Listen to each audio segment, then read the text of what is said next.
The unmute वेख रहे ਸਾਰੇ ਹੀ ਦਰਸ਼ਕਾਂ ਦਾ ਬਹੁਤ-ਬਹੁਤ ਸਵਾਗਤ। ਮੈਂ ਹਾਂ ਸੁਖਬੀਰ ਕੌਰ। ਹੈਲਥ ਟਾਕ ਦੇ ਇਸ ਖਾਸ ਪ੍ਰੋਗਰਾਮ ਵਿੱਚ ਆਪ ਸਭ ਦਾ ਸਵਾਗਤ ਹੈ। ਇਸ ਪ੍ਰੋਗਰਾਮ ਵਿੱਚ ਅਸੀਂ ਵੱਖ-ਵੱਖ ਡਾਕਟਰ ਮਾਹਿਰਾਂ ਨੂੰ ਤੁਹਾਡੇ ਰੂਬਰੂ ਕਰਾਉਂਦੇ ਹਾਂ ਤੇ ਉਹਨਾਂ ਕੋਲੋਂ ਜਾਣਕਾਰੀ ਲੈਂਦੇ ਹਾਂ ਅਹਿਮ ਬਿਮਾਰੀਆਂ ਦੇ ਬਾਰੇ ਵਿੱਚ ਤੇ ਤੁਹਾਡੀ ਜਾਣਕਾਰੀ ਦੇ ਵਿੱਚ ਵੀ ਇਜ਼ਾਫਾ ਕਰਦੇ ਹਾਂ। ਤੇ ਅੱਜ ਅਸੀਂ ਤੁਹਾਨੂੰ ਮਿਲਾਉਣ ਜਾ ਰਹੇ ਹਾਂ ਡਾਕਟਰ ਹਰਸਿਮਰਤ ਸਿੰਘ ਸੋਢੀ ਜੋ ਕਿ ਫੋਰਟਿਸ ਹਸਪੀਟਲ ਮੋਹਾਲੀ ਦੇ ਵਿੱਚ spine and neuro senior consultant ਨੇ। ਸਰ ਅਸੀਂ ਬਹੁਤ-ਬਹੁਤ ਸਵਾਗਤ ਕਰਦੇ ਹਾਂ ਤੁਹਾਡਾ ਆਪਣੇ ਇਸ ਪ੍ਰੋਗਰਾਮ ਥੈਂਕ ਯੂ ਜੀ। ਸਤਿ ਸ਼੍ਰੀ ਅਕਾਲ ਸਾਰੇ ਦਰਸ਼ਕਾਂ ਨੂੰ, ਸਾਰੇ ਜਿੰਨੇ ਸਰੋਤੇ ਬੈਠੇ ਨੇ ਉਹਨਾਂ ਲਈ ਇਹ ਪ੍ਰੋਗਰਾਮ ਅਸੀਂ ਕੋਸ਼ਿਸ਼ ਕਰਦੇ ਹਾਂ ਵੀ ਤੁਹਾਡੇ ਰੂਬਰੂ ਤੁਹਾਡੀਆਂ problems common day to day life ਦੇ ਵਿੱਚ ਅਸੀਂ ਸਾਰੀਆਂ ਚੀਜ਼ਾਂ ਵਿੱਚ ਮਦਦ ਕਰੀਏ ਤਾਂ ਕਿ ਤੁਹਾਡੀ ਇਹਨਾਂ ਚੀਜ਼ਾਂ ਬਾਰੇ ਨੌਲੇਜ ਵਧੇ ਅਤੇ ਤੁਹਾਨੂੰ ਇਹਨਾਂ ਨੂੰ ਸਮਝਣਾ ਅਤੇ ਇਹਨਾਂ ਬਾਰੇ ਗੌਰ ਕਰਨ ਦਾ ਈਜ਼ੀ ਹੋ ਜਾਵੇ। ਡਾਕਟਰ ਸਾਹਿਬ ਅੱਜ ਮੈਂ ਪਤਾ ਆਪਣੇ ਪ੍ਰੋਗਰਾਮ ਦੀ ਭੂਮਿਕਾ ਕਿਉਂ ਨਹੀਂ ਦੱਸਿਆ ਕਿਉਂਕਿ ਅੱਜ ਮੈਂ ਗੱਲ ਕਰਨ ਵਾਲੀ ਹਾਂ ਸਪਾਈਨ ਦੇ ਬਾਰੇ 'ਚ ਔਰ ਰੀੜ੍ਹ ਦੀ ਹੱਡੀ ਦੇ ਬਾਰੇ ਵਿੱਚ। ਔਰ ਜਿਹੜੀ ਰੀੜ੍ਹ ਦੀ ਹੱਡੀ ਹੈ ਸਾਡੇ ਸਰੀਰਕ ਢਾਂਚੇ ਦੇ ਵਿੱਚ ਉਸ ਦੀ ਅਹਿਮ ਭੂਮਿਕਾ ਹੈ। ਔਰ ਜਦੋਂ ਅਸੀਂ ਰੀੜ੍ਹ ਦੀ ਹੱਡੀ ਦੀ ਗੱਲ ਕਰਦੇ ਹਾਂ ਤਾਂ ਉਸਨੇ ਸਾਡੇ ਸਾਰੇ ਸਰੀਰ ਨੂੰ ਕੰਟਰੋਲ ਕੀਤਾ ਹੁੰਦਾ, ਬਾਹਾਂ ਲੱਤਾਂ ਮਤਲਬ ਸਾਰੀਆਂ ਜਿਹੜੀਆਂ ਨਰਵਸ ਨੇ ਉੱਧਰ ਨੂੰ ਜਾਂਦੀਆਂ ਨੇ। ਅਤੇ ਜੇਕਰ ਮੈਂ ਇੱਕ ਤਸਵੀਰ ਖਿੱਚਣੀ ਚਾਹਵਾਂ ਤੁਹਾਡੇ ਥਰੂ ਕਿ ਇੱਕ ਰੀੜ੍ਹ ਦੀ ਹੱਡੀ ਔਰ ਸਾਡੇ ਸਰੀਰ ਦਾ ਜਿਹੜਾ ਸੰਬੰਧ ਹੈ ਅਸੀਂ ਲੇਮੈਨ ਨੂੰ ਸਮਝਾਉਣਾ ਹੋਵੇ ਤਾਂ ਕਿਵੇਂ ਸਮਝਾਵਾਂਗੇ? ਸਾਡਾ ਜਦੋਂ ਅਸੀਂ ਸ਼ੁਰੂ ਕਰਦੇ ਹਾਂ ਨੋਰਮਲੀ ਜਦੋਂ ਰੀੜ੍ਹ ਦੀ ਹੱਡੀ ਦੀ ਗੱਲ ਕਰਦੇ ਹਾਂ ਲੋਕਾਂ ਦੇ ਵਿੱਚ ਸਭ ਤੋਂ ਪਹਿਲਾਂ ਪਿੱਠ ਦੀ ਦਰਦ ਜਾਂ ਪਿੱਠ ਬਈ ਸਾਡੇ ਮਣਕੇ ਹਿੱਲੇ ਹੋਏ ਨੇ, ਮਣਕੇ ਦਾ ਕਾਮਨ ਕਨਸੈਪਟ ਉੱਥੋਂ ਹੀ ਆਉਂਦਾ ਜੀ। ਪਰ ਜੇ ਅਸੀਂ ਮੈਡੀਕਲ ਲੈਂਗੁਏਜ ਦੇ ਵਿੱਚ ਗੱਲ ਕਰੀਏ ਬ੍ਰੇਨ ਅਤੇ ਸਪਾਈਨ ਆਪਸ ਦੇ ਵਿੱਚ ਰਿਲੇਟਡ ਨੇ। ਜਿੱਥੇ ਬ੍ਰੇਨ ਖਤਮ ਹੁੰਦਾ ਉੱਥੋਂ ਸਪਾਈਨ ਸ਼ੁਰੂ ਹੋ ਜਾਂਦੀ ਹੈ। ਕਾਮਨ ਸਾਡੀ ਲੈਂਗੁਏਜ ਦੇ ਵਿੱਚ ਸਰਵਾਈਕਲ ਬਹੁਤ ਕਾਮਨਲੀ ਅਸੀਂ ਯੂਜ਼ ਕਰਦੇ ਹਾਂ ਵਰਡ ਵੀ ਸਰਵਾਈਕਲ ਹੋ ਗਿਆ, ਚੱਕਰ ਆ ਗਏ। ਅਤੇ ਇਸ ਲਈ ਜਦੋਂ ਸਪਾਈਨ ਦੀ ਗੱਲ ਹੁੰਦੀ ਹੈ ਗਰਦਨ ਦੇ ਥੱਲੋਂ ਸ਼ੁਰੂ ਹੋ ਕੇ ਬੈਕ ਤੱਕ ਪੂਰੀ ਸਪਾਈਨ ਹੈ। ਇਹ ਟੋਟਲ ਅਸੀਂ 33 ਮਣਕੇ ਲੈਂਦੇ ਹਾਂ। ਹਰ 2 ਮਣਕਿਆਂ ਦੇ ਵਿੱਚ ਇੱਕ ਡਿਸਕ ਹੁੰਦੀ ਹੈ। ਮਣਕਿਆਂ ਨੂੰ ਮੋਟੇ ਤੌਰ 'ਤੇ ਮੈਡੀਕਲ 'ਚ ਅਸੀਂ ਵਰਟੀਬਰਾ ਕਹਿ ਦਿੰਦੇ ਹਾਂ। ਕੁਛ ਲੋਕ ਕਹਿੰਦੇ ਨੇ ਵੀ ਹੱਡੀਆਂ ਹਿੱਲ ਗਈਆਂ, ਹੱਡੀਆਂ ਖਿਸਕ ਗਈਆਂ, ਤਾਂ ਉਹ ਸਾਰੀਆਂ ਪ੍ਰੋਬਲਮਸ ਜ਼ਿਆਦਾਤਰ ਮਣਕਿਆਂ ਤੋਂ ਜਾਂ ਡਿਸਕ ਤੋਂ ਚੱਲਦੀਆਂ ਨੇ। ਡਿਸਕ ਸਾਡਾ ਸ਼ੌਕ ਐਬਜ਼ੋਰਬਰ ਹੁੰਦਾ ਸਪਾਈਨ ਦਾ, ਜਿਹਨੂੰ ਵੀ ਸਕੂਟਰ ਬਾਈਕ ਦੇ ਵਿੱਚ ਸ਼ੌਕਰ ਲੱਗਿਆ ਹੋਇਆ ਤਾਂ ਕਿ ਸਾਨੂੰ ਜਰਕ ਘੱਟ ਪੈਣ। ਸੇਮ ਰੱਬ ਨੇ ਸਿਸਟਮ ਇੱਦਾਂ ਬਣਾਇਆ ਵੀ ਹਰ 2 ਮਣਕਿਆਂ ਦੇ ਵਿੱਚ ਇੱਕ ਡਿਸਕ ਪਾਈ ਹੈ। ਡਿਸਕ ਇੱਕ ਸ਼ੌਕਰ ਹੈਗਾ, ਉਹਦੇ ਵਿੱਚ ਜੈਲੀ ਹੁੰਦੀ ਹੈ ਜਿਹੜੀ ਵੇਟ ਲੈਂਦੀ ਹੈ ਅਤੇ ਸਪਾਈਨ ਸਾਡਾ ਸਾਰਾ ਸਕੈਲੇਟਨ ਦਾ ਵੇਟ ਬੀਅਰ ਕਰਦੀ ਹੈ। ਜਦੋਂ ਵੀ ਕੋਈ ਪ੍ਰੋਬਲਮ ਹੋਏਗੀ ਗਰਦਨ ਦੇ ਵਿੱਚ ਕੋਈ ਨਸ ਦਬਰੀ ਹੋਵੇ ਤਾਂ ਡਿਸਕ ਹਿੱਲੀ ਹੁੰਦੀ ਹੈ ਜਾਂ ਹੱਡੀ ਆਪਸ 'ਚ ਹਿੱਲੀ ਹੋਵੇ। ਸੇਮ ਪਿੱਠ ਦੀ ਦਰਦ ਬਹੁਤ ਕਾਮਨ ਹੈਗੀ ਹੈ ਅੱਜ ਕੱਲ੍ਹ। ਆਈ ਵੁੱਡ ਸੇ 50% ਪੇਸ਼ੈਂਟ ਲਾਈਫ ਟਾਈਮ ਦੇ ਵਿੱਚ ਆਪਣੀ ਬੈਕ ਪੇਨ ਨੂੰ ਲੈ ਕੇ ਡਾਕਟਰ ਕੋਲ ਜ਼ਰੂਰ ਜਾਂਦੇ ਆ। ਬਹੁਤ ਹੀ ਵਧੀਆ ਤਰੀਕੇ ਦੇ ਨਾਲ ਤੁਸੀਂ ਸਾਨੂੰ ਜਾਣਕਾਰੀ ਦਿੱਤੀ ਔਰ ਇੱਕ ਸਟਰਕਚਰ ਸਾਡੇ ਕੋਲ ਪਿਆ ਸਰ, ਬਹੁਤ ਹੀ ਅਸਾਧਾਰਨ ਸ਼ਬਦਾਂ ਦੇ ਵਿੱਚ ਔਰ ਬਹੁਤ ਵਧੀਆ ਤਰੀਕੇ ਦੇ ਨਾਲ ਤੁਸੀਂ ਸਾਨੂੰ ਜਾਣਕਾਰੀ ਦਿੱਤੀ। ਇੱਕ ਇਹ ਸਟਰਕਚਰ ਪਿਆ ਆ, ਜੇਕਰ ਅਸੀਂ ਇਸ ਨੂੰ ਹੋਰ ਵਧੀਆ ਤਰੀਕੇ ਦੇ ਨਾਲ ਸਮਝਣਾ ਹੋਵੇ ਤਾਂ ਮੇਰੇ ਖਿਆਲ 'ਚ ਇਹ ਕਾਫੀ ਕਾਰਗਰ ਸਿੱਧ ਹੋਵੇਗਾ। ਇਹ ਬਹੁਤ ਹੀ ਸੌਖਾ ਹੈਗਾ ਮੈਡਮ। ਆ ਜਿੰਨਾ ਚਿੱਟਾ ਦਿਖ ਰਿਹਾ ਇਹ ਸਾਰੇ ਮਣਕੇ ਹੈਗੇ ਨੇ ਜਿਹਨੂੰ ਅਸੀਂ ਵਰਟੀਬਰਾ ਕਹਿੰਦੇ ਹਾਂ। ਇਹਦੇ ਵਿੱਚ ਇੱਕ ਟਰਾਂਸਪੇਰੈਂਟ ਚੀਜ਼ ਦਿਖ ਰਹੀ ਹੈ ਜੋ ਕਿ ਜੈਲੀ ਵਾਂਗ ਹੀ ਬਣਾਈ ਹੋਈ ਹੈ ਮਾਡਲ ਦੇ ਵਿੱਚ। ਇਹ ਡਿਸਕ ਹੁੰਦੀ ਹੈ, ਹਰ 2 ਮਣਕਿਆਂ ਦੇ ਵਿੱਚ ਡਿਸਕ ਹੈ। ਸਾਡੇ ਉੱਪਰ ਤੋਂ ਲੈ ਕੇ ਸਰਵਾਈਕਲ, ਫਿਰ ਡੋਰਸਲ, ਫਿਰ ਲੰਬਰ, ਟੋਟਲ 33 ਮਣਕੇ ਅਸੀਂ ਥੱਲੇ ਤੱਕ ਜਿੱਥੇ ਤੱਕ ਅਸੀਂ ਬੈਠਦੇ ਹਾਂ ਜਿਹਨੂੰ ਅਸੀਂ ਬੈਕਬੋਨ ਕਹਿੰਦੇ ਹਾਂ, ਸਿਟਿੰਗ ਬੋਨ, ਉੱਥੇ ਤੱਕ ਸਾਡੇ ਮਣਕੇ ਚੱਲਦੇ ਨੇ। ਹਰ 2 ਮਣਕਿਆਂ ਦੇ ਵਿੱਚ ਡਿਸਕ ਹੈ। ਇਹ ਅੱਗੋਂ ਜੇ ਅਸੀਂ ਦੇਖੀਏ ਤਾਂ ਇੱਦਾਂ ਦਾ ਦਿਖਦਾ, ਪਿੱਛੋਂ ਇੱਕ ਸਪੋਰਟ ਸਟਰਕਚਰ ਬਣਿਆ ਹੋਇਆ। ਸਪਾਈਨ ਦੇ ਵਿੱਚ ਅਗਲਾ ਅਤੇ ਪਿਛਲਾ ਹਿੱਸਾ ਦੋਨੋਂ ਜੁਆਇੰਟਸ ਦੇ ਵਿੱਚ ਨੇ ਜਿਨ੍ਹਾਂ ਨਾਲ ਮੂਵਮੈਂਟ ਪੋਸੀਬਲ ਹੁੰਦੀ ਹੈ। ਜਦੋਂ ਵੀ ਅਸੀਂ ਝੁਕਦੇ ਹਾਂ ਤਾਂ ਇਹ ਡਿਸਕ ਵੇਟ ਲੈਂਦੀ ਹੈ ਅਤੇ ਇੱਧਰੋਂ ਜੁਆਇੰਟ ਹਿੱਲਦੇ ਨੇ ਅਤੇ ਸਾਡੀ ਮੂਵਮੈਂਟ ਸਪਾਈਨ ਦੀ ਇਹਨਾਂ ਚੀਜ਼ਾਂ ਤੋਂ ਪੋਸੀਬਲ ਹੁੰਦੀ ਹੈ। ਜਿੱਥੇ ਡਿਸਕ ਨਿਕਲਦੀ ਹੈ ਉਹਦੇ ਪਿੱਛੇ ਦੋਵੇਂ ਪਾਸੇ, ਖੱਬੇ ਪਾਸੇ ਸੱਜੇ ਪਾਸੇ ਇੱਕ ਨਸ ਨਿਕਲਦੀ ਹੈ। ਹਰ ਲੈਵਲ ਤੋਂ ਵੱਖਰੀ ਨਸ ਨਿਕਲਦੀ ਹੈ। ਪੇਸ਼ੈਂਟ ਸਾਡੇ ਕੋਲ ਆਉਂਦਾ ਸ਼ਿਆਟਿਕਾ ਪੇਨ ਨਾਲ ਜਾਂ ਲੱਤ 'ਚ ਦਰਦ ਹੋ ਰਹੀ ਹੈ ਤਾਂ ਅਸੀਂ ਉਹਦੀ ਐਗਜ਼ਾਮੀਨੇਸ਼ਨ ਦੇ ਵਿੱਚ ਇਹੀ ਦੇਖਦੇ ਹਾਂ ਵੀ ਸਾਨੂੰ ਐਗਜ਼ਾਮੀਨੇਸ਼ਨ ਤੋਂ ਪਤਾ ਲੱਗ ਜਾਂਦਾ ਕਿਹੜੀ ਨਸ ਪ੍ਰੈਸ ਹੋ ਰਹੀ ਹੈ ਕਿਉਂਕਿ ਹਰ ਨਸ ਦਾ ਸਿਸਟਮ ਅਲੱਗ ਹੈ।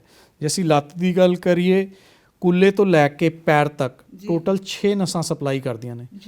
ਲੱਤ ਦੇ ਬਾਹਰਲੇ ਪਾਸੇ ਵੱਖਰੀ ਨਸ ਹੈ, ਅੰਦਰਲੇ ਪਾਸੇ ਵੱਖਰੀ ਨਸ ਹੈ, ਪੈਰ ਦੇ ਉੱਪਰ ਵੱਖਰੀ ਨਸ ਸਪਲਾਈ ਕਰਦੀ ਹੈ, ਪੈਰ ਦੇ ਥੱਲੜੇ ਹਿੱਸੇ ਤਲਵੇ ਨੂੰ ਜਿਹਨੂੰ ਅਸੀਂ ਕਹਿੰਦੇ ਹਾਂ ਉਹਨੂੰ ਵੱਖਰੀ ਨਸ ਸਪਲਾਈ ਕਰਦੀ ਹੈ। ਅਤੇ ਇਸ ਲਈ ਪੇਸ਼ੈਂਟ ਦੇ ਸਿੰਪਟਮ ਅਤੇ ਐਗਜ਼ਾਮੀਨੇਸ਼ਨ ਦੇ ਵਿੱਚ ਕੀ ਹੁੰਦਾ ਅਸੀਂ ਉਹ ਇਹਨਾਂ ਨਸਾਂ ਤੋਂ ਇਵੈਲੂਏਟ ਕਰਦੇ ਹਾਂ ਵੀ ਕਿਸ ਲੈਵਲ 'ਤੇ ਪ੍ਰੋਬਲਮ ਹੋਏਗੀ। ਫਿਰ ਜਦੋਂ ਸਾਨੂੰ ਲੱਗਦਾ ਵੀ ਹਾਂ ਇਹ ਚੀਜ਼ ਹੈ, ਇੱਕ ਡਾਇਗਨੋਸਿਸ ਬਣਾ ਲੈਂਦੇ ਹਾਂ ਤਾਂ ਉਹਨੂੰ ਅਸੀਂ MRI ਜਾਂ ਕਿਸੇ ਹੋਰ ਐਕਸਰੇ ਨਾਲ ਇਵੈਲੂਏਟ ਕਰਦੇ ਹਾਂ। ਇੱਕ ਹੋਰ ਚੀਜ਼ ਜੋ ਸਾਨੂੰ ਇਸ ਮਾਡਲ ਤੋਂ ਪਤਾ ਲੱਗ ਰਹੀ ਹੈ, ਜਿਵੇਂ ਇਹਨਾਂ ਨੇ ਮਾਡਲ ਦੇ ਵਿੱਚ ਆ ਲਾਲ ਰੰਗ ਦਾ ਜਿਹੜਾ ਦਿਖਾਇਆ ਹੋਇਆ ਇਹ ਨੋਰਮਲ ਡਿਸਕ ਪ੍ਰੋਬਲਮ ਜਿਹੜੀ ਸਾਨੂੰ ਹੁੰਦੀ ਹੈ ਇਹ ਇਸੇ ਲਈ ਬਣਾਈ ਹੈ ਵੀ ਜਦੋਂ ਡਿਸਕ ਦੀ ਪ੍ਰੋਬਲਮ ਹੋਈ ਤਾਂ ਨਸ ਡਿਸਕ ਤੇ ਇੱਧਰ ਹੱਡੀ ਹੈਗੀ ਹੈ ਉਹਦੇ ਵਿੱਚ ਫਸ ਜਾਂਦੀ ਹੈ ਜਦੋਂ ਕਿ ਨਸ ਦੀ ਪੇਨ ਸਟਾਰਟ ਹੁੰਦੀ ਹੈ ਜੀ। ਤੇ ਇਹ ਮੰਨ ਕੇ ਉੱਪਰੋਂ ਗਰਦਨ ਤੋਂ ਲੈ ਕੇ ਥੱਲੇ ਤੱਕ ਕਾਮਨ ਕਿਸੇ ਵੀ ਜਗ੍ਹਾ ਤੇ ਡਿਸਕ ਦੀ ਪ੍ਰੋਬਲਮ ਹੋ ਸਕਦੀ ਹੈ। ਮੋਸਟ ਕਾਮਨਲੀ ਬੈਕ ਦੀ ਹੁੰਦੀ ਹੈ, ਉਸ ਤੋਂ ਕਾਮਨ ਸਰਵਾਈਕਲ ਦੀ। ਸਰ ਇੱਕ ਇਹ ਸਟਰਕਚਰ ਪਿਆ ਸਾਡੇ ਕੋਲ, ਇਹਦੇ ਬਾਰੇ ਕੀ ਜਾਣਕਾਰੀ ਦੇਣਾ ਇਹ ਸੇਮ ਉਹੀ ਮਾਡਲ ਜਿਹੜਾ ਮੈਡਮ ਪਿੱਛੇ ਦਿਖਾਇਆ ਉਹ ਲੰਬਰ ਦਾ ਸੀਗਾ, ਬੈਕ ਵਾਲਾ। ਜਿੱਦਾਂ ਮੈਂ ਸ਼ੁਰੂ ਕੀਤਾ ਸੀ ਵੀ ਮਣਕੇ ਸਾਡੇ ਉੱਪਰੋਂ ਸ਼ੁਰੂ ਹੁੰਦੇ ਨੇ, ਇਹ ਸਰਵਾਈਕਲ ਦੇ ਮਣਕੇ ਨੇ। ਆ ਪਹਿਲਾ ਮਣਕਾ ਹੈ ਸਾਡਾ ਗਰਦਨ ਦਾ, ਇਹ ਵੀ ਉਸੇ ਸਟਰਕਚਰ ਤੇ ਬਣੇ ਹੁੰਦੇ ਨੇ। ਅੱਗੇ ਬਾਡੀ ਹੈਗੀ ਹੈ, ਹਰ ਦੋ ਮਣਕਿਆਂ ਦੇ ਵਿੱਚ ਡਿਸਕ ਹੈ ਤੇ ਇਹ ਪਿਛਲਾ ਸਟਰਕਚਰ ਹੈ। ਇੱਥੇ ਇਹਨਾਂ ਦੇ ਜਿਵੇਂ ਆ ਤੁਸੀਂ ਦੇਖ ਰਹੇ ਹੋ, ਜਿਵੇਂ ਇਹਦੀ ਮੂਵਮੈਂਟ ਕਰਾਂ ਤਾਂ ਇੱਥੇ ਸਪਾਈਨ ਦਾ ਜੁਆਇੰਟ ਹੁੰਦਾ ਜੀ। ਇਸ ਮਾਡਲ ਦੇ ਵਿੱਚ ਨਸਾਂ ਬਾਹਰ ਨਹੀਂ ਦਿਖਾਈਆਂ ਹੋਈਆਂ, ਪਰ ਆ ਜਿਹੜੇ ਹੋਲ ਬਣੇ ਹੋਏ ਨੇ ਅਸੀਂ ਇਹਨਾਂ ਨੂੰ ਫੋਰਾਮਨ ਕਹਿੰਦੇ ਨੇ, ਜਿੱਥੋਂ ਸਪਾਈਨਲ ਕਾਰਡ ਆ ਪਿੱਛੇ ਇਹ ਵਾਲੇ ਸਟਰਕਚਰ ਨੂੰ ਤੁਸੀਂ ਸਪਾਈਨਲ ਕਾਰਡ ਮੰਨ ਸਕਦੇ ਹੋ। ਇਹ ਇੱਕ ਸੈਂਟਰ ਦੇ ਵਿੱਚ ਹੋਲ ਹੁੰਦਾ ਜਿਹਦੇ ਵਿੱਚੋਂ ਹੋਲੋ ਸਟਰਕਚਰ 'ਚੋਂ ਸਪਾਈਨਲ ਕਾਰਡ ਭੱਜਦੀ ਹੈ ਜਾਂ ਦੌੜਦੀ ਹੈ। ਇਹਦੇ ਵਿੱਚੋਂ ਸਾਈਡਾਂ ਤੋਂ ਹਰ ਦੋਨੋਂ ਪਾਸੇ ਅਲੱਗ-ਅਲੱਗ ਨਰਵ, ਸੇਮ ਜਿੱਦਾਂ ਲੱਤ ਦਾ ਹੈ ਉੱਦਾਂ ਹੀ ਬਾਂਹ ਦੇ ਵਿੱਚ ਟੋਟਲ 7 ਨਰਵਸ ਆਉਂਦੀਆਂ ਨੇ। ਉਂਗਲੀ ਥੰਬ ਦੇ ਉੱਤੇ ਅਲੱਗ ਨਰਵ ਸਪਲਾਈ ਕਰ ਰਹੀ ਹੈ, ਚੀਚੀ ਉਂਗਲੀ ਤੇ ਅਲੱਗ ਸਪਲਾਈ ਕਰ ਰਹੀ ਹੈ, ਮੋਢੇ ਨੂੰ ਅਲੱਗ ਕਰ ਰਹੀ ਹੈ। ਉਸੇ ਤਰ੍ਹਾਂ ਅਸੀਂ ਕਲੀਨਿਕਲੀ ਇਵੈਲੂਏਟ ਕਰਕੇ ਇਹ ਪੇਸ਼ੈਂਟ ਨੂੰ ਡਿਫਾਈਨ ਕਰਦੇ ਹਾਂ ਵੀ ਕੀ ਪ੍ਰੋਬਲਮ ਨਿਕਲ ਸਕਦੀ ਹੈ। ਜੀ ਸਰ, ਥੈਂਕ ਯੂ।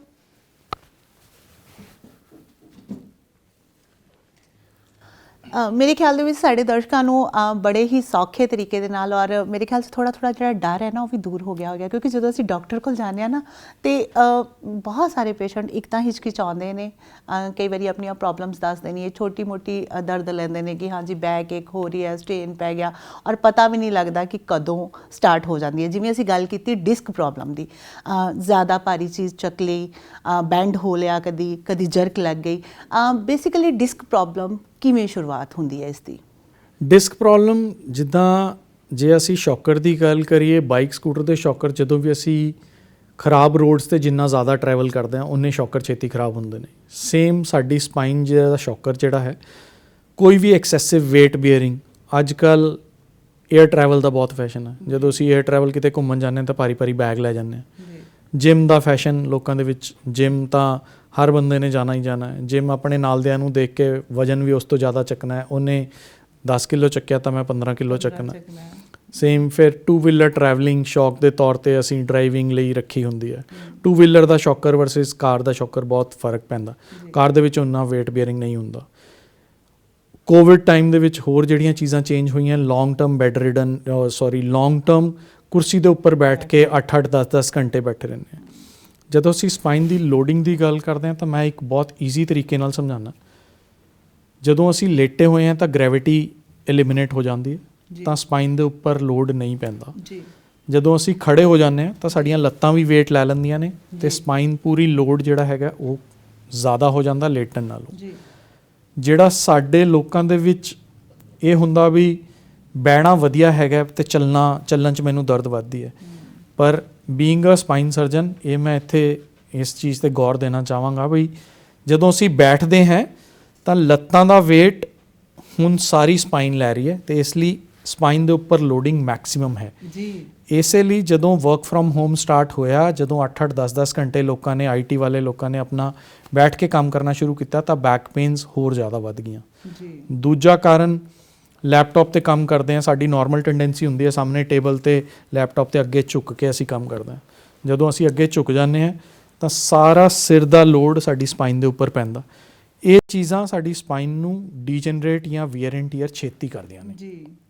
ਗਰਦਨ ਦੇ ਵਿੱਚ ਦਰਦ ਹੋਣੀ, ਪਿੱਠ ਆਕੜ ਜਾਣੀ, ਸਵੇਰੇ ਉੱਠ ਕੇ ਪਿੱਠ ਮੇਰੀ ਸਟਿਫਨੈਸ ਹੈ, ਇਹ ਸਾਰੇ ਸਿੰਪਟਮ ਬਹੁਤ ਕਾਮਨਲੀ ਪ੍ਰੋਲੋਂਗਡ ਟਰੈਵਲਿੰਗ ਜਾਂ ਵਰਕ ਫਰੋਮ ਹੋਮ ਜਿਹਦੇ 'ਚ 8-8 ਘੰਟੇ ਅਸੀਂ ਬੈਠੇ ਰਹਿੰਦੇ।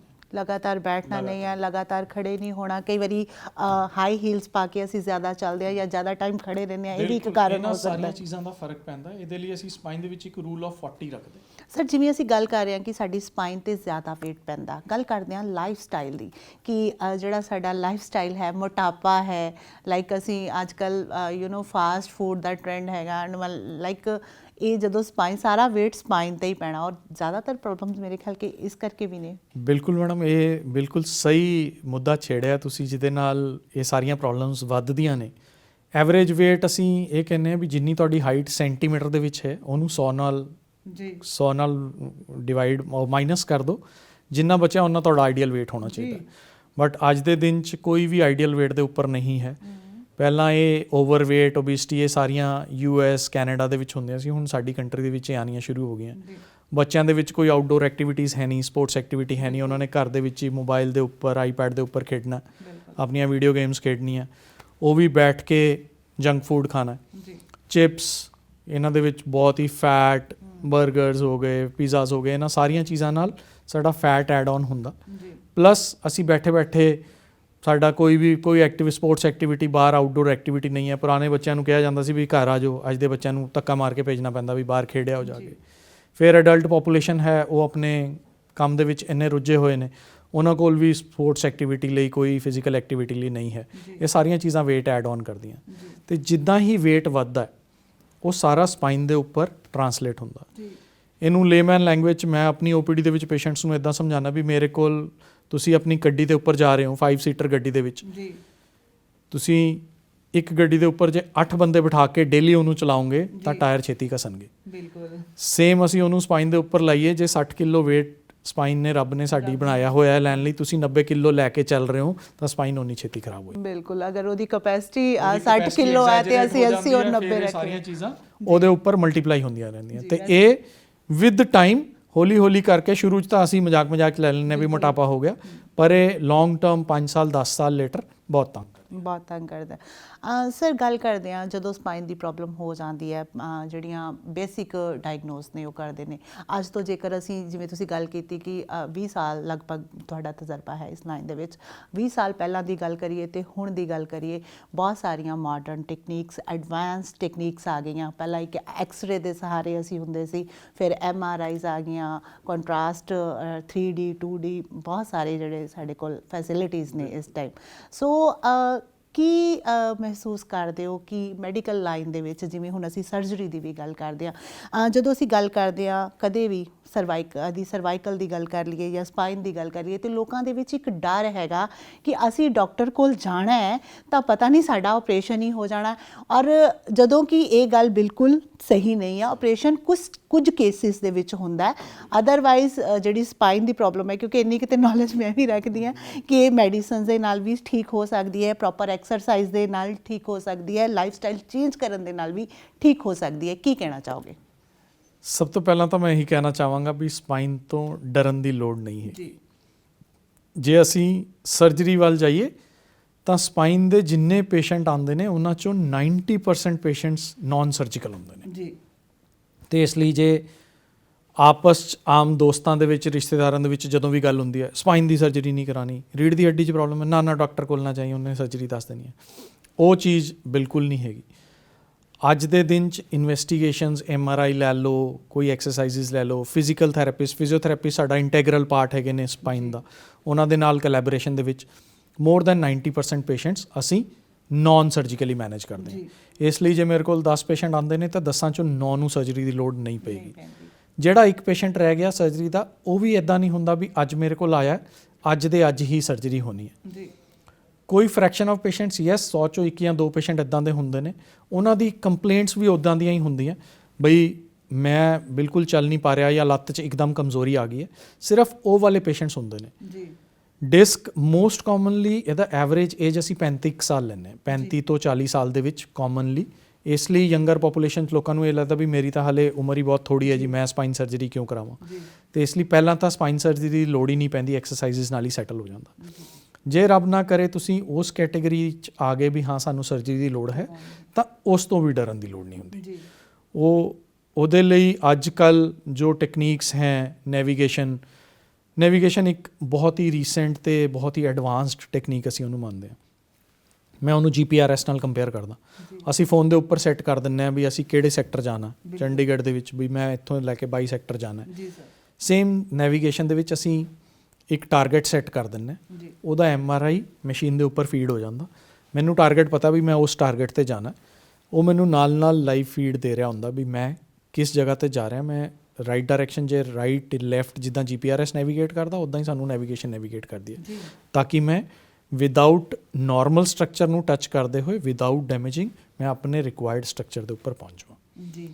ਫਿਰ ਟੈਕਨੀਕਸ ਦੇ ਵਿੱਚ ਪਹਿਲਾਂ ਸਪਾਈਨ ਤੋਂ ਲੋਕੀ ਜਿਹੜੇ ਡਰਦੇ ਸੀ ਸਪਾਈਨ ਸਰਜਰੀ ਤੋਂ, ਉਦੋਂ ਚੀਰਾ ਬਈ ਪੂਰੀ ਪਿੱਠ ਦੇ ਉੱਪਰ ਖੁੱਲ ਜਾਣੀ ਹੈ, ਪੂਰਾ ਵੱਡਾ ਚੀਰਾ ਹੋ ਜਾਣਾ ਹੈ, ਸਪਾਈਨ ਤੋਂ ਬਾਅਦ ਮੈਂ ਬਿਸਤਰੇ ਤੇ ਪੈ ਜਾਣਾ।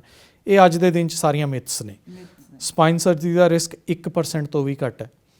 ਸਪਾਈਨ ਦੇ ਵਿੱਚ ਹੁਣ ਜਿਹੜੇ ਚੀਰੇ ਨੇ ਅਸੀਂ ਉਹਨੂੰ ਕੀ ਹੋਲ ਕਹਿੰਦੇ। ਕੀ ਹੋਲ ਦੇ ਵਿੱਚ ਅਸੀਂ 8 ਮਿਲੀਮੀਟਰ ਦਾ ਚੀਰਾ ਦਿੰਦੇ ਹਾਂ। ਜਿਹੜੇ ਡਿਸਕ ਵਾਲੇ ਪੇਸ਼ੈਂਟ ਸਾਡੇ ਕੋਲ ਆਉਂਦੇ ਨੇ ਜਿਨ੍ਹਾਂ ਨੂੰ ਸਰਜਰੀ ਦੀ ਲੋੜ ਹੈ, ਉਹ ਟੋਟਲ 8 ਮਿਲੀਮੀਟਰ ਮਤਲਬ ਉਂਗਲੀ ਦਾ ਇੰਨਾ ਪੂੜਾ ਜਿਹੜਾ ਹੁੰਦਾ ਉਹ ਵੀ ਵੱਡਾ ਹੈਗਾ। ਇਹਦੇ ਵਿੱਚੋਂ ਇੰਸਟਰੂਮੈਂਟਸ ਪਾ ਕੇ ਐਂਡੋਸਕੋਪ ਦੇ ਥਰੂ ਕਰਕੇ ਨੈਵੀਗੇਸ਼ਨ ਨਾਲ ਗਾਈਡ ਕਰਕੇ ਤੁਸੀਂ ਆਪਰੇਟ ਕਰ ਸਕਦੇ। ਨੋਰਮਲ ਲੋਕਾਂ ਨੂੰ ਸਰ ਕਹਿੰਦੇ ਸੁਣਿਆ ਹੈ ਕਿ ਨਾ ਜੀ ਬਾਅਦ ਵਿੱਚ ਸਾਡਾ ਸਰੀਰ ਉਵੇਂ ਹੋਣਾ ਨਹੀਂ, ਉਵੇਂ ਬਣਨਾ ਨਹੀਂ, ਮਤਲਬ ਲੋਕਾਂ ਦੇ ਵਿੱਚ ਇੱਕ ਡਰ ਹੈ। ਔਰ ਅੱਜ ਅਸੀਂ ਆਪਣੇ ਪ੍ਰੋਗਰਾਮ ਦੇ ਥਰੂ ਜੇ 2-4 ਬੰਦਿਆਂ ਦਾ ਵੀ ਇਹ ਡਰ ਕੱਢ ਲਿਆ ਤਾਂ ਮੈਨੂੰ ਲੱਗਦਾ ਕਿ ਅਸੀਂ ਸਫਲ ਹੋਵਾਂਗੇ, ਕਿਉਂਕਿ ਅਸੀਂ ਅੱਜ ਕੱਲ੍ਹ ਮਾਡਰਨ ਟੈਕਨੀਕਸ ਨੇ, ਸਾਡੇ ਕੋਲ ਐਡਵਾਂਸ ਟੈਕਨੀਕਸ ਨੇ। ਪੇਸ਼ੈਂਟ ਠੀਕ ਹੋ ਕੇ ਕਿੰਨੀ ਦੇਰ 'ਚ ਆਪਣੇ ਘਰ ਜਾ ਸਕਦਾ? ਜਦੋਂ ਕੀ ਹੋਲ ਸਰਜਰੀ ਦੀ ਗੱਲ ਕਰਦੇ ਹਾਂ ਉਹਨੂੰ ਅਸੀਂ ਡੇ ਕੇਅਰ ਪ੍ਰੋਸੀਜਰ ਕਰਦੇ ਹਾਂ। ਡੇ ਕੇਅਰ ਦੇ ਵਿੱਚ ਸਵੇਰੇ ਪੇਸ਼ੈਂਟ ਅੱਜ ਮੇਰੇ ਕੋਲ ਓਪੀਡੀ 'ਚ ਦਿਖਾ ਕੇ ਗਿਆ, ਕੱਲ ਸਵੇਰੇ ਦਾਖਲ ਹੋਇਆ, ਦੁਪਹਿਰ ਨੂੰ ਆਪਰੇਟ ਹੋਇਆ ਤੇ ਸ਼ਾਮ ਨੂੰ ਘਰ। ਕੋਈ ਰਿਸ਼ਤੇਦਾਰ ਬੁਲਾਉਣ ਦੀ ਜ਼ਰੂਰਤ ਨਹੀਂ ਹੈ, ਕੋਈ ਟੇਕ ਕੇਅਰ, ਕਿਉਂਕਿ ਲੋਕ ਇਸ ਗੱਲ ਤੋਂ ਵੀ ਕਈ ਵਾਰੀ ਹਿਚਕਿਚਾਉਂਦੇ ਨੇ ਜਾਂ ਕਹਿੰਦੇ ਨੇ ਕਿ ਅਸੀਂ ਬੈੱਡ ਤੇ ਪੈ ਜਾਵਾਂਗੇ ਜਦੋਂ ਸਪਾਈਨ ਦੀ ਗੱਲ ਆਉਂਦੀ ਹੈ। ਸਪਾਈਨ ਸਰਜਰੀ ਦਾ ਪ੍ਰਾਇਮਰੀ ਰੋਲ ਹੈ ਬੈੱਡ ਤੋਂ ਉਠਾਉਣਾ ਜੀ। ਇਸ ਲਈ ਜੋ ਲੋਕਾਂ ਦੇ ਵਿੱਚ ਮਿੱਥਿਆ ਹੈ ਵੀ ਸਪਾਈਨ ਸਰਜਰੀ ਤੋਂ ਬਾਅਦ ਅਸੀਂ ਬਿਸਤਰੇ ਤੇ ਬਹਿ ਜਾਵਾਂਗੇ, ਸਾਡਾ ਮੰਨਣਾ ਹੈ ਅਸੀਂ ਉਸੇ ਚੀਜ਼ ਤੋਂ ਠੀਕ ਕਰਨਾ ਤੁਹਾਨੂੰ ਜੀ। ਤੁਸੀਂ ਜਦੋਂ ਤੱਕ ਪੇਸ਼ੈਂਟ ਅੱਜ ਦੇ ਦਿਨ 'ਚ ਵੀ ਇੰਨਾ ਡਰ ਹੈ, ਮੈਂ ਆਪਣੇ ਰਿਸ਼ਤੇਦਾਰਾਂ ਨੂੰ ਦੇਖਿਆ ਜਿਹੜੇ ਵੀਲ ਚੇਅਰ ਤੇ ਆਉਂਦੇ ਨੇ ਵੀ ਸਪਾਈਨ ਸਰਜਰੀ ਤਾਂ ਦੇਖ ਲੈ ਪੁੱਤਰ ਨਾ ਹੀ ਕਰੀ ਜੀ, ਪਰ ਉਹਨਾਂ ਨੂੰ ਜਦੋਂ 2 ਹਫ਼ਤੇ ਬਾਅਦ ਮੇਰੇ ਕੋਲ ਤੁਰਦੇ ਫਿਰਦੇ ਆਉਂਦੇ ਨੇ ਵਿਦਆਊਟ ਐਨੀ ਪੇਨ, ਤਾਂ ਉਹਨਾਂ ਦੀਆਂ ਅਸੀਸਾਂ ਜਿਹੜੀਆਂ ਨੇ ਉਹੀ ਸਾਨੂੰ ਚਲਾਉਂਦੀਆਂ ਨੇ। ਤੇ ਉਵੇਂ ਦੇ ਮਰੀਜ਼ ਹਾਂ ਬਿਸਤਰ ਤੇ ਪੈ ਕੇ ਸਪਾਈਨ ਸਰਜਰੀ ਕਰਾਉਣ ਦਾ ਕੋਈ ਫਾਇਦਾ ਨਹੀਂ ਜੀ। ਬਿਲਕੁਲ ਉਸ ਤੋਂ ਪਹਿਲਾਂ ਹੀ ਉਸ ਸਟੇਜ ਤੋਂ ਪਹੁੰਚਣ ਤੋਂ ਪਹਿਲਾਂ ਪ੍ਰੋਪਰ ਸਪੈਸ਼ਲਿਸਟ ਕੋਲੋਂ ਇਵੈਲੂਏਸ਼ਨ ਕਰਾ ਕੇ ਰਿਜ਼ਲਟਸ ਦਾ ਪ੍ਰਾਇਮਰੀ ਸਾਡਾ ਇਹੀ ਕੰਮ ਹੈ ਵੀ ਅਸੀਂ ਤੁਹਾਨੂੰ ਬੈੱਡ ਤੇ ਨਾ ਪੈਣ ਦਈਏ।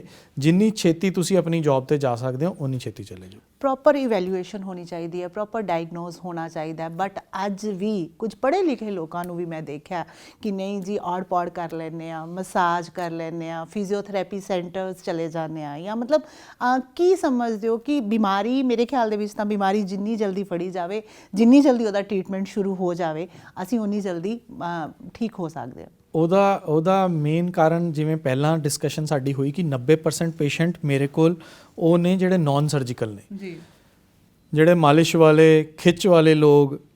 ਇੱਥੇ ਕੁਝ ਲੋਕੀ ਕੰਚ ਲਗਾਉਂਦੇ ਨੇ ਜਾਂ ਕੁਝ ਲੋਕੀ ਪੱਥਰ ਨਾਲ ਕਰਦੇ ਨੇ, ਕੁਝ ਕਹਿੰਦੇ ਨੇ ਵੀ ਮੈਂ ਮਣਕਾ ਦਬਵਾਇਆ ਹੈ ਜੀ।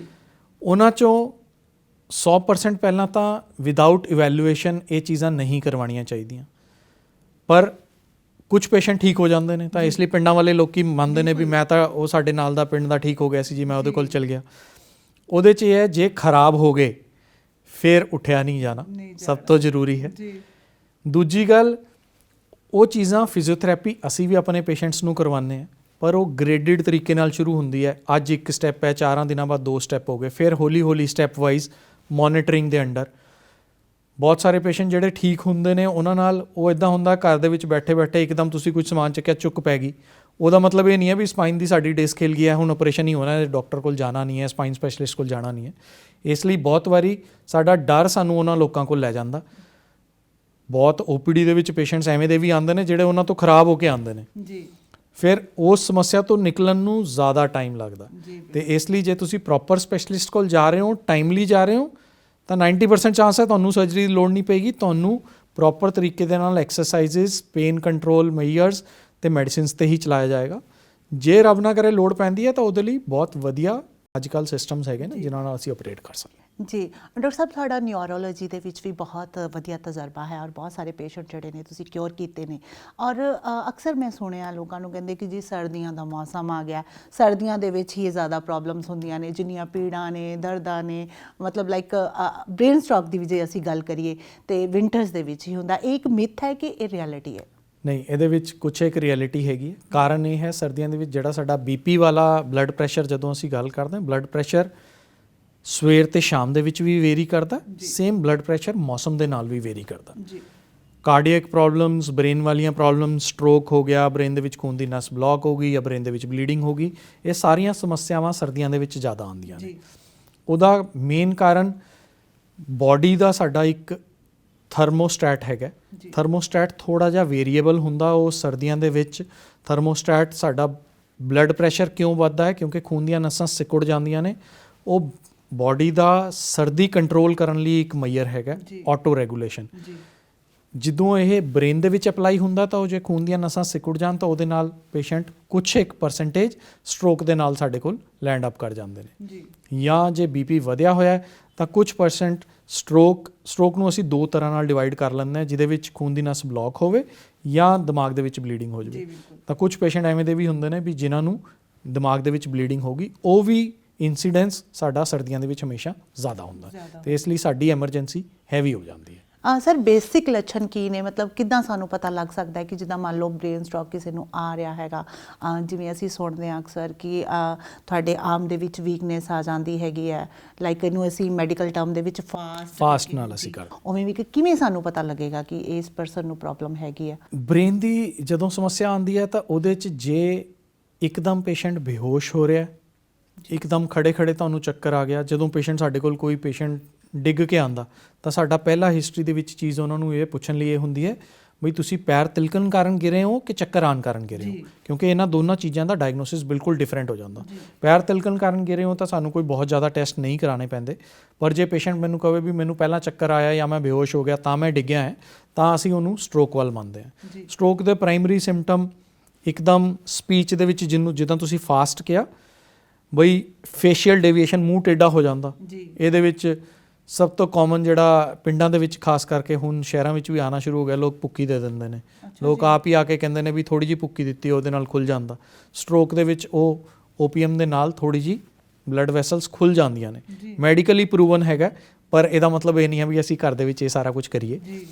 ਉਹਨੂੰ ਪ੍ਰੋਪਰ ਇਵੈਲੂਏਸ਼ਨ ਕਰਾਈਏ। ਮੂੰਹ ਟੇਢਾ ਹੋ ਜਾਣਾ, ਥੁਥਲਾਪਨ ਆ ਜਾਣਾ ਬੋਲਣ ਦੇ ਵਿੱਚ, ਮੋਸਟਲੀ ਇੱਦਾਂ ਕਹਿ ਸਕਦੇ ਹੋ ਵੀ ਕਰੀਬਨ 40-50% ਪੇਸ਼ੈਂਟਸ ਇੱਦਾਂ ਹੁੰਦੇ ਨੇ ਜਿਨ੍ਹਾਂ ਨੂੰ TIA ਹੁੰਦਾ, ਟ੍ਰਾਂਜ਼ੀਐਂਟ ਇਸਚੀਮਿਕ ਅਟੈਕ। ਮੋਮੈਂਟੈਰਲੀ ਆਇਆ, ਬ੍ਰੇਨ ਦੀ ਬਲੱਡ ਸਪਲਾਈ ਬੰਦ ਹੋਈ, ਥੁਥਲਾਪਨ ਆਇਆ, ਕੋਈ ਹੱਥ ਦੀ ਵੀਕਨੈਸ ਆ ਗਈ, ਕੋਈ ਸਪੀਚ ਦੇ ਵਿੱਚ ਫਰਕ ਆ ਗਿਆ, ਜਾਂ ਪੇਸ਼ੈਂਟ ਡਿੱਗ ਗਿਆ, 5 ਮਿੰਟ ਲਈ ਸੁੰਨ ਹੋਇਆ, ਫਿਰ ਇੱਕਦਮ ਨਾਰਮਲ ਹੋ ਗਿਆ।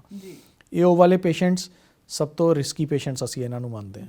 ਕਾਰਨ ਕੋਈ ਖੂਨ ਦੀ ਨਸ ਬਲੌਕ ਹੋਈ ਹੈ ਜਿਹੜੀ ਆਪਣੇ ਆਪ ਖੁੱਲ੍ਹ ਗਈ, ਅਸੀਂ ਬਹੁਤ ਸੇਫ ਹੋ ਜਾਂਦੇ ਵੀ ਮੈਂ ਬਿਲਕੁਲ ਠੀਕ ਠਾਕ ਹਾਂ। ਪਰ ਇਹ ਸਭ ਤੋਂ ਇੰਪੋਰਟੈਂਟ ਟਾਈਮ ਹੈ ਜਦੋਂ ਤੁਸੀਂ ਇਵੈਲੂਏਸ਼ਨ ਲਈ ਬ੍ਰੇਨ ਸਪੈਸ਼ਲਿਸਟ ਕੋਲ ਜਾਣਾ ਹੈ। ਕਾਰਨ ਇਹ ਚੀਜ਼ ਦੁਬਾਰਾ ਹੋਏਗੀ, ਇੱਕ ਵਾਰਨਿੰਗ ਸਿੰਪਟਮ ਹੈ, ਤੁਹਾਨੂੰ ਰੱਬ ਨੇ ਇੱਕ ਤਰ੍ਹਾਂ ਨਾਲ ਵਾਰਨਿੰਗ ਦੇਤੀ ਹੈ। ਤੁਸੀਂ ਇਹਦਾ ਇਵੈਲੂਏਸ਼ਨ ਕਰਾ ਲਓ ਤਾਂ ਕਿ ਇਹ ਮੇਜਰ ਜਾਂ ਡਿਵਾਸਟੇਟਿੰਗ ਰੋਲ ਦੇ ਵਿੱਚ ਦੁਬਾਰਾ ਅੱਗੇ ਹੋਰ ਜ਼ਿਆਦਾ ਨਾ ਆਵੇ। ਡਾਕਟਰ ਸਾਹਿਬ ਤੁਸੀਂ ਗੱਲ ਕੀਤੀ ਹੈ ਕਿ ਵਾਰਨਿੰਗ ਸਿਗਨਲ ਹੈ। ਅਕਸਰ ਅਸੀਂ ਦੇਖਿਆ ਕਈ ਵਾਰੀ ਕੰਮਕਾਜ ਕਰਦੇ ਸਾਡੀ ਆਪ ਨੂੰ ਕੋਈ ਪ੍ਰੋਬਲਮ ਆਈ ਆ, ਐਂ ਕਰਕੇ ਅਸੀਂ ਮਤਲਬ ਕੀਤਾ ਕਿ ਹਾਂ ਨਹੀਂ ਮਤਲਬ ਇਹ ਵੀ ਵਾਰਨਿੰਗ ਸਿਗਨਲ ਹੋ ਸਕਦਾ ਹੈ। ਵਾਰਨਿੰਗ ਸਿਗਨਲ ਹੋ ਸਕਦਾ। ਉਸ ਦੋ ਚੀਜ਼ਾਂ ਆਪਾਂ ਜੋੜ ਲੈਂਦੇ ਹਾਂ। ਉਹ ਜਿੱਦਾਂ ਲੋਕਾਂ ਦੇ ਵਿੱਚ ਸਰਵਾਈਕਲ ਦੀ ਜਿਹੜੀ ਡੈਫੀਨੇਸ਼ਨ ਹੈਗੀ ਆ, ਅਸੀਂ ਸਾਰੀਆਂ ਚੀਜ਼ਾਂ ਸਰਵਾਈਕਲ ਨਾਲ ਜੋੜ ਲੈਂਦੇ ਹਾਂ। ਅੱਜ ਕੱਲ੍ਹ ਦੇ ਡਾਇਟ ਪ੍ਰੋਫਾਈਲ, ਸ਼ੁਰੂ 'ਚ ਆਪਾਂ ਡਾਇਟ ਦੀ ਗੱਲ ਕੀਤੀ ਸੀ ਵੀ ਜੰਕ ਫੂਡ ਬਹੁਤ ਜ਼ਿਆਦਾ ਹੈ। ਉਹਦੇ ਵਿੱਚ ਸਾਡਾ ਨਸਾਂ ਦਾ ਵਿਟਾਮਿਨ ਹੈ ਵਿਟਾਮਿਨ B12।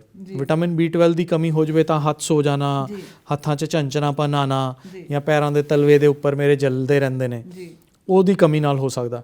ਉਹ ਅਸੀਂ ਡਾਇਟ ਰਾਹੀਂ, ਉਹ ਡੇਅਰੀ ਪ੍ਰੋਡਕਟਸ ਦੇ ਵਿੱਚ ਬਹੁਤ ਜ਼ਿਆਦਾ ਹੁੰਦਾ, ਜਾਂ ਜਿਹੜੇ ਲੋਕ ਨੌਨ ਵੈਜ ਲੈਂਦੇ ਨੇ, ਯੈਸ ਮੀਟ ਅਤੇ ਫਿਸ਼ ਦੇ ਵਿੱਚ ਉਹ ਬਹੁਤ ਜ਼ਿਆਦਾ ਹੁੰਦੇ ਨੇ। ਕੁਛ ਲੋਕ ਬਹੁਤ ਵਾਰੀ ਓਮੇਗਾ 3 ਫੈਟੀ ਐਸਿਡਸ ਜਾਂ fish liver oil, cod liver oil use ਕਰਦੇ ਨੇ, ਉਹ ਉਹਨਾਂ ਚੀਜ਼ਾਂ ਲਈ ਕਾਰਗਰ ਸਿੱਧ ਹੁੰਦੇ ਨੇ। ਡਾਕਟਰ ਸਾਹਿਬ ਅੱਜ ਕੱਲ੍ਹ ਟੈਸਟ ਕਰਵਾਈਏ ਅਤੇ ਮੇਰੇ ਖਿਆਲ ਦੇ ਵਿੱਚ ਜੇ ਮੈਂ ਵੀ ਆਪਣਾ ਟੈਸਟ ਕਰਵਾਵਾਂ ਅਤੇ ਕੈਲਸ਼ੀਅਮ ਅਤੇ ਜਿਹੜਾ ਸਾਡਾ ਵਿਟਾਮਿਨ D ਹੈ ਪਿੱਛੇ ਜੇ ਕਰਵਾਉਣਾ ਪਿਆ, ਮਤਲਬ ਨੋਰਮਲੀ ਤੁਹਾਨੂੰ ਕੋਈ ਪ੍ਰੋਬਲਮ ਘੱਟ ਆਉਂਦਾ ਹੈ ਕਿ ਸਾਡਾ ਡਾਇਟ ਉਵੇਂ ਦੀ ਹੈਗੀ ਹੈ ਜਾਂ ਕੀ ਹੈ, ਕੀ ਕੁਝ ਖਾਣਾ ਚਾਹੀਦਾ ਕਿ ਇਹ ਜਿਹੜੀ ਨੈਚੁਰਲ ਫਾਰਮ ਦੇ ਵਿੱਚ ਇਹਨਾਂ ਚੀਜ਼ਾਂ ਦੀ ਅਸੀਂ ਪੂਰਤੀ ਕਰ ਸਕੀਏ? ਇਹਦੇ ਵਿੱਚ ਅਸੀਂ ਇਹ ਕਹਿੰਦੇ ਹਾਂ ਮੈਡਮ, ਦੋਨੋਂ ਚੀਜ਼ਾਂ ਦਾ ਫਰਕ ਪੈਂਦਾ। ਪਹਿਲੀ ਚੀਜ਼, ਡਾਇਟ ਦੇ ਵਿੱਚ ਸਾਡਾ ਕੰਮਕਾਰ ਇੱਦਾਂ ਦਾ ਹੈ, ਕਾਰਪੋਰੇਟ ਵਰਲਡ ਹੈ, ਹਰ ਬੰਦਾ ਆਪਣੀ ਡਿਊਟੀ 'ਚ ਲੱਗਿਆ ਹੋਇਆ ਹੈ, ਸਾਡੀ ਆਊਟਡੋਰ ਐਕਟੀਵਿਟੀ ਬਿਲਕੁਲ ਨਿਲ ਹੈ, ਬੱਚਿਆਂ ਨੂੰ ਅਸੀਂ ਬਾਹਰ ਨਹੀਂ ਭੇਜਦੇ। ਵਿਟਾਮਿਨ D ਸਨ ਤੋਂ ਬਣਦਾ, ਅਤੇ ਉਹ ਸਨ ਤੋਂ ਤਾਂ ਬਣੇਗਾ ਜੇ ਸਕਿਨ ਐਕਸਪੋਜ਼ਡ ਹੋਏਗੀ। ਅਸੀਂ ਕਾਰਪੋਰੇਟ ਵਰਲਡ ਦੇ ਵਿੱਚ ਪੂਰੀ ਬੂਸ਼ਰਟ ਪਾ ਕੇ, ਕੋਟ ਪੈਂਟ ਪਾ ਕੇ, ਸਨਸਕ੍ਰੀਨ ਲੋਸ਼ਨ ਲਗਾ ਲੇ ਕਿ ਧੁੱਪ 'ਚ ਵੀ ਨਿਕਲਣਾ, ਤਾਂ ਵਿਟਾਮਿਨ D ਨਹੀਂ ਬਣਦਾ।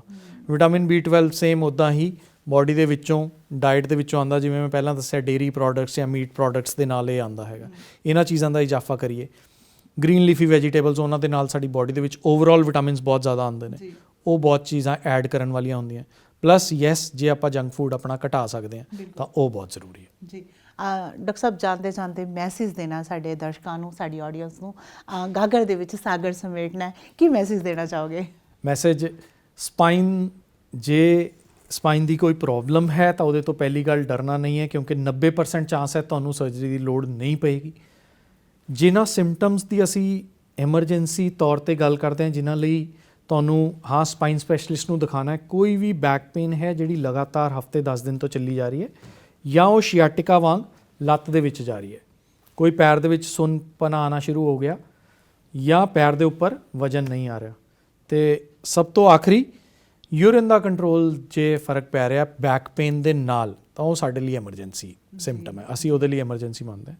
ਤੇ ਜੇ ਰੱਬ ਨਾ ਕਰੇ ਤੁਹਾਨੂੰ ਲੋੜ ਪੈ ਜਾਵੇ ਆਪਰੇਸ਼ਨ ਦੀ, ਤਾਂ proper spine specialised board certified spine specialist ਕੋਲ ਜਾਓ।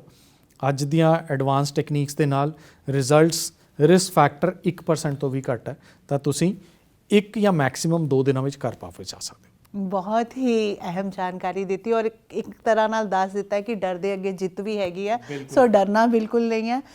ਐਕਸਪਰਟ ਦੇ ਕੋਲ ਤੁਸੀਂ ਜਾਣਾ, ਤੁਹਾਡੀ ਹਰ ਬਿਮਾਰੀ ਦਾ ਇਲਾਜ ਹੈ। ਸਰ, ਤੁਸੀਂ ਸਾਡੇ ਨਾਲ ਗੱਲਬਾਤ ਕੀਤੀ, ਆਪਣਾ ਕੀਮਤੀ ਸਮੇਂ ਦਿੱਤਾ, ਬਹੁਤ ਬਹੁਤ ਸ਼ੁਕਰੀਆ। Thank you. ਸ਼ੁਕਰੀਆ ਜੀ। ਥੈਂਕ ਯੂ ਜੀ, ਥੈਂਕ ਯੂ।